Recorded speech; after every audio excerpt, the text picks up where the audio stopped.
Good morning! I'm Glow. This is my weekly update on my resolutions and my habits. So I'm gonna jump right in. Meditation. So that has been going really well in the sense that I've been consistent every single day for, the past week, 7 days in a row, setting a timer for 5 minutes and cultivating kind of awareness in the beginning. I noticed that it's really great for my posture. It's sort of like this check-in for my mind, but also like it really encourages me right after I wake up to like sit up straight and just tune into my body.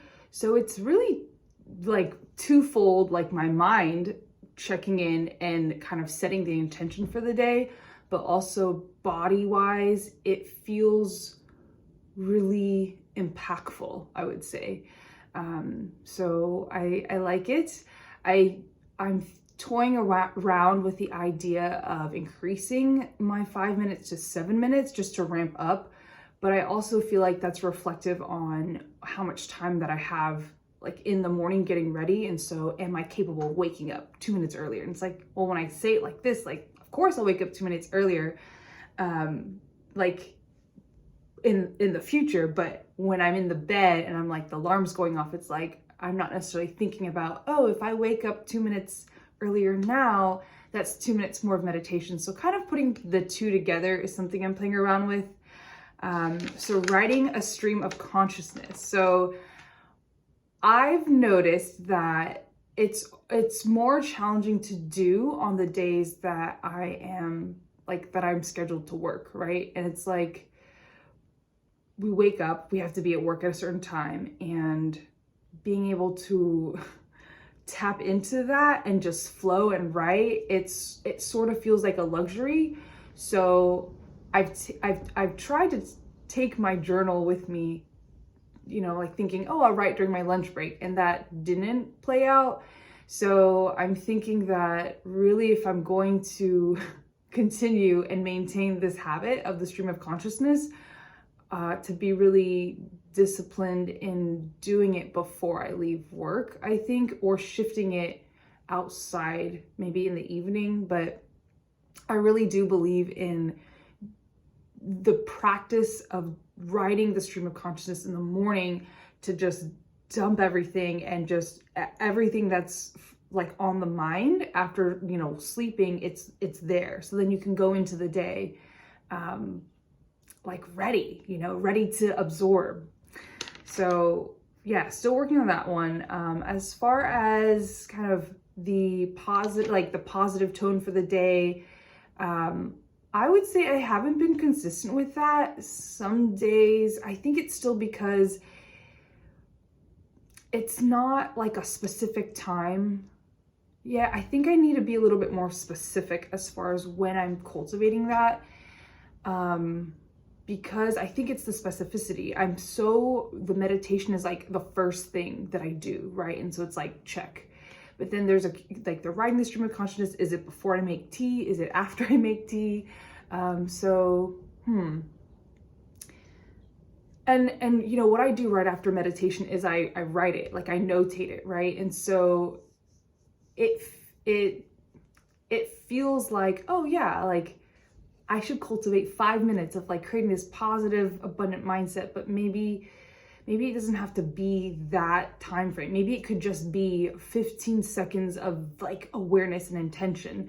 And it could be when I'm checking it off and feeling that. So I think I'm going to implement that. I'm going to implement that positive kind of like that awareness right when I'm writing it or right before, and playing around with that to see the consistency, because I think the point of these resolutions is to do it consistently every single day is essentially what I'm going for. But obviously giving myself grace. Okay. The organization component. So I think this week went really well in terms of that. I like that it's flexible, and it's sort of like this mindset of just like, hey, I'm using these things, I'm putting these things away, and doing that in the morning and in the right before I go to bed. It's not specific as the meditation, and I feel like I don't need to be because I've been so consistent with it. And it's really just kind of a lifestyle. In the beginning, I really had to be like, okay, I need to do this, right? But you know, something I'm doing with my papers and my notes is like, you know, I'm taking all these notes, right? And then being able to file them rather than just have, you know, a bunch of notes. It's like they're not really useful if they're not filed away. And so I've been converting them into like my Google Notes, my Google Drive, or a Google Doc. And it's been really fun to, you know, take these notes and like, okay, let's put these notes away and where I can access and kind of reference them. As far as my, you know, I went into this, my 15 minutes of studying. So that, I haven't really done that one. And, you know, here I'm like stalling, right? I think that what I shifted this past week, so I've been reading a book, right? And that's been kind of my 15 minutes of studying. It's 15 minutes of like whatever it is that I want to learn that's outside of kind of my work, kind of outside of just regular day-to-day job things. And so do I still want to learn palm reading? Absolutely, right? And when I think about when I set these goals, I'm like, am I going to be okay at the end of these 6 months, right? 45 hours, right? It's 15 minutes a day for 6 months equals 45 hours at the end of 6 months. Am I going to be okay that I haven't spent that time? And it's like, I'm not sure. I feel like, I you know, I think with these goals, it's sort of like, you know, you have this pie plate and you're like putting things on, you're taking things off, you're kind of reassessing this pie plate. And I would say I have a good amount on my plate right now that I think it's fine while I'm still working on these other goals to maybe take that off for a moment and focus on the reading. I'm really, really enjoying this book. It's so good. So yeah, and it kind of, you know, the book actually flows into the practice of, you know, going to bed on time and sleeping enough. So I think it's supportive of that. And so maybe I'll reassess maybe in a month, I think, whether or not I want to go back to like studying or actually start studying this topic that I originally set out to do. So I'll give myself a month from my first week and then check in there. And yeah, I think that's a good idea. And then as far as, okay, writing meaningful moments each day. Yeah, I've been so consistent with that. And I really believe like when it's a great way to reflect on the day. Each day I'll write like a couple things, you know, that was meaningful. And I don't know, it's such a strong routine for me. It's really interesting how out of all the other things, this one has been the strongest. But I've written, right? I've journaled before, but like every day I'll do it right before I go to bed. And even if I'm super tired. So I really like it so far. I number them and it kind of gives me some organization rather than writing like this long paragraph. I'll number them and they can be super short. They can be longer and I'll go in depth, but I think it also depends on like how tired I am at the day.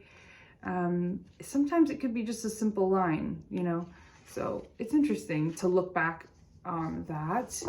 And then sleep. Okay, so sleep is my most important one.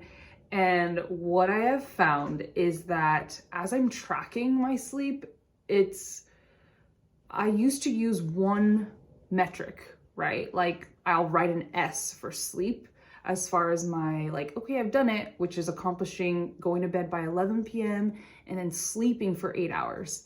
And if I look back on the week,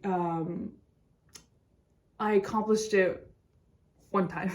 One time for the whole week. So 1 out of 7, you know? Okay, cool.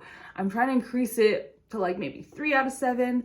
And I think what will be more productive is to split up the metrics for 11, going to bed by 11 as a separate metric and going to bed by 8 as a separate metric. I think to encourage me a little bit, for instance, today I was able to sleep in, and so I got a full 8 hours. And so it feels really satisfying to be like, I'm writing an 8 for getting 8 hours, but I didn't get to write, I went to bed like after midnight, like at 12:30 a.m. And so I didn't, get to bed by 11 p.m., which is okay. But that's kind of the trajectory that I want to go into. And so, yeah, I think splitting up the metrics.